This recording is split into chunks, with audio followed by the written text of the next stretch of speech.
Good morning guys, मैं बिपिन चंद्र जोशी पुनः आपके साथ नवज्योति ग्लोबल स्कूल्स जयंती मोना पहाड़ पानी के डिजिटल पोर्टल पर। गाइस, आज हम बात कर रहे हैं चैप्टर नंबर 3 की, अवर पास्ट की, द दिल्ली सुल्तान्स की बात कर रहे हैं हम। तो दिल्ली के सुल्तान की हम बात करेंगे। तो हम स्टार्ट करते हैं इस चैप्टर्स को। आई होप कि आप इसको बड़े ध्यानपूर्वक से देखेंगे, समझेंगे और सारे प्रश्नों का आंसर भी देंगे। सो गाइस, जैसा कि हमने चैप्टर नंबर 2 में पढ़ा था कि कावेरी डेल्टा जैसे बड़े जो राज्य केंद्र जो बन गए थे, क्या आपने गौर किया है कि किसी राज्य का जिक्र नहीं है जिसकी राजधानी दिल्ली रही हो? इसकी वजह यह है कि दिल्ली महत्वपूर्ण शहर 12वीं शताब्दी में ही बन गया था। सबसे पहले जो था वो तोमर राजपूतों के काल में दिल्ली किसी साम्राज्य की राजधानी बन गई। 12वीं सदी के मध्य में तोमरों को अंग्रेज अजमेर के चौहानों, जिन्हें हम चाहमान नाम से भी जानते हैं, वे परास्त किए गए। तोमरों और चौहानों के राज्यकाल में ही दिल्ली वाणिज्य का एक महत्वपूर्ण केंद्र बन गया था। इस शहर में बहुत सारे समृद्धिशाली जैन व्यापारी रहते थे जिन्होंने अनेक मंदिरों का निर्माण करवाया। यहाँ देहली वाल कहे जाने वाले सिक्के भी ढाले जाते थे। ये जो थे वो प्रचलन में भी थे। 13वीं सदी के आरंभ में दिल्ली सल्तनत की स्थापना हुई और इसके साथ दिल्ली एक ऐसी राजधानी में बदल गई जिसका नियंत्रण इस उपमहाद्वीप में बहुत ही बड़े क्षेत्र पर फैला था। हम तालिका पर पुनः नरसंहार वंशों की पहचान करें तो मिलकर अलग अलग चीज़ें हमें सामने आएंगी।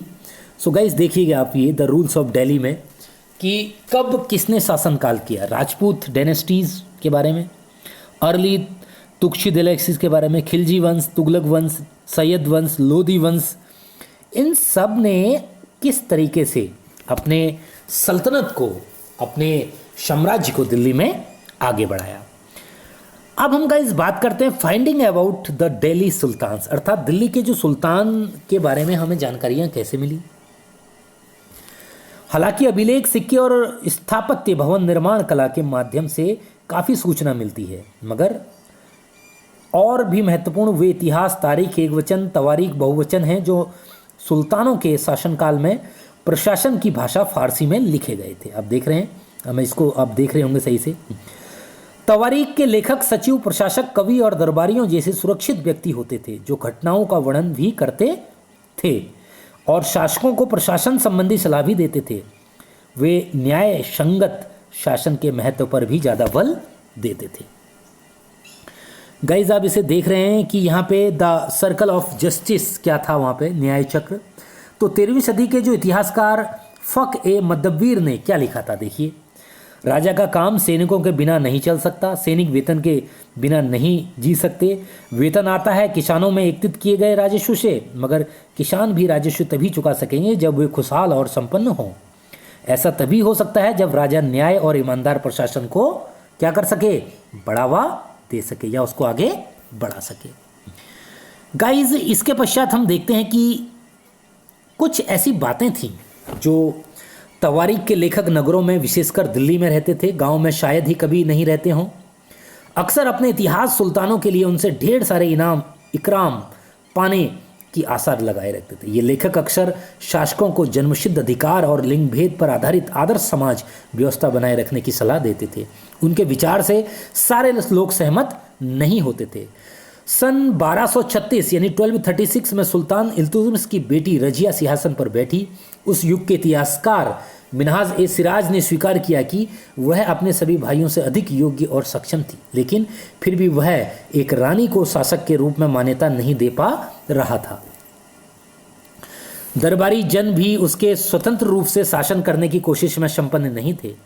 सन 1240 में उसे सिंहासन से हटा दिया गया। तो रजिया के बारे में मिन्हाज ए सिराज ने क्या लिखा था, इसकी मैं थोड़ा आपको पढ़ के बताता हूँ। मैंने थोड़ा इसको हिंदी में ट्रांसलेट करता हूँ।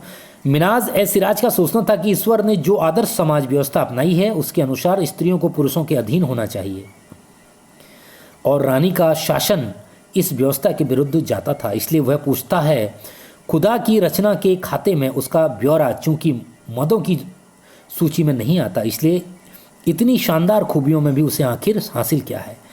रजिया ने अपने अभिलेखों और सिक्कों पर अंकित कराया है कि वह सुल्तान इल्तुतमिश की बेटी थी। आधुनिक आंध्र प्रदेश के वारंगल क्षेत्र में किसी समय कायतीत वंश का राज्य था। उस वंश की रानी रुद्रमा देवी 1265 से 1289 यानी 1262 से 1289 के व्यवहार में रजिया का व्यवहार बिल्कुल विपरीत था। रुद्रमा देवी ने अपनी अभिलेखों में अपना नाम पुरुषों जैसा लिखवाकर अपने पुरुष होने का भ्रम पैदा किया था। एक और महिला शासक थी कश्मीर की रानी दिद्दा, जो 9080 से लेकर 1003, उनका नाम दीदी यानी बड़ी बहन से निकला। जाहिर है प्रजा ने अपनी प्रिय रानी को यह इसने भरा संबोधन दिया होगा। मिन्हाज के विचार से अपने शब्दों में व्यक्त कीजिए। अगर आपको ये ऐसा लगता है तो आपको इसके बारे में भी चाहिए, यानी आगे को कैसे कैसे क्या हुआ। अब गाइस दिल्ली का जो सल्तनत का विस्तार देखिए कैसे हुआ। गैरीसेन शहर से साम्राज्य तक कैसे कैसे फैला, उसके बारे में हम जरा चर्चा करते हैं। आरंभिक वर्षों में दिल्ली के सल्तनत का शासन गैरीशन और रक्षक सैनिकों की टुकड़ियों के निवास के लिए बने मजबूत किलेबंद शहरों से परे शायद ही कभी फैला हो। शहरों से संबंध लेकिन उनसे दूर भीतरी प्रदेशों पर उनका नियंत्रण ना के बराबर था और इसलिए उन्हें आवश्यक सामग्री, रसद आदि के लिए व्यापार कर या लूटमार पर ही निर्भर रहना पड़ता था। दिल्ली से सुदूर बंगाल और सिंध के गैरीशन शहरों का नियंत्रण बहुत ही कठिन था। बगावत युद्ध यहां तक कि खराब मौसम से भी उनसे संपर्क के नाजुक सूत्र छिन्न भिन्न हो जाते थे। शासन को अफगानिस्तान से आने वाले हमलावरों और उन सूबेदारों से बराबर चुनौती मिलती रहती थी जो जरा सी कमजोरी का आभास मिलते ही विद्रोह का झंडा खड़ा कर देते थे। इन चुनौतियों के चलते सल्तनत बड़ी मुश्किल से किसी तरह अपने आप को बचाए हुए थी। इसका स्थापना गयासुद्दीन बलबन के शासनकाल में हुआ। इसका विस्तार अलाउद्दीन खिलजी और मोहम्मद तुगलक के राज्यकाल में भी हुआ। सल्तनत की भीतरी सीमाओं में जो अभियान चले उनका लक्ष्य था गैरीशन शहरों की पृष्ठभूमि में स्थित भीतरी क्षेत्रों की स्थिति को मजबूत करना। इन अभियानों के दौरान गंगा यमुना के दोआब से जंगलों को साफ कर दिया गया और शिकारी संग्राहकों तथा चरवाहों को उनके पर्यावेश से खदेड़ दिया गया था। वह जमीन किसान को दे दी गई थी। कृषि कार्यों को प्रोत्साहन दिया गया था। व्यापार मार्गों की सुरक्षा और क्षेत्रीय व्यापार की उन्नति को खातिर ये सारी चीज़ें उनमें की गई थी। अब गई जैसे आप देख सकते हैं कि मैं आपको ये नक्शा दिखा रहा हूँ, इसमें आप देख सकते हैं कि कैसे कैसे चीज़ें आगे हुई हैं, कैसे कैसे बढ़ी हैं, कैसे कैसे ये तर्क आगे को चले हैं।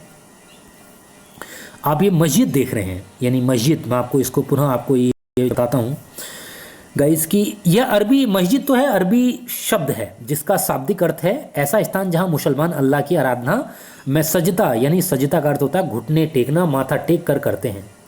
जामा मस्जिद या मस्जिद ए जामी वह मस्जिद होती है जहाँ अनेक मुसलमान एकत्रित होकर साथ साथ नमाज पढ़ते हैं। नमाज की रस्म के लिए सारे नमाजियों में से सबसे अधिक सम्मानी और विद्वान पुरुष को इमाम यानी नेता के रूप में चुना जाता है। इमाम शुक्रवार की नमाज के दौरान धर्मोपदेश, जिसे खुतबा कहते हैं, भी देते हैं। नमाज के दौरान मुसलमान मक्का की तरफ मुंह करके खड़े होते हैं। भारत में मक्का पश्चिम की ओर पड़ता है। मक्का की ओर दिशा को किबला कहा जाता है। मक्का के जो देखने के हिस्से को किबला भी कहते हैं।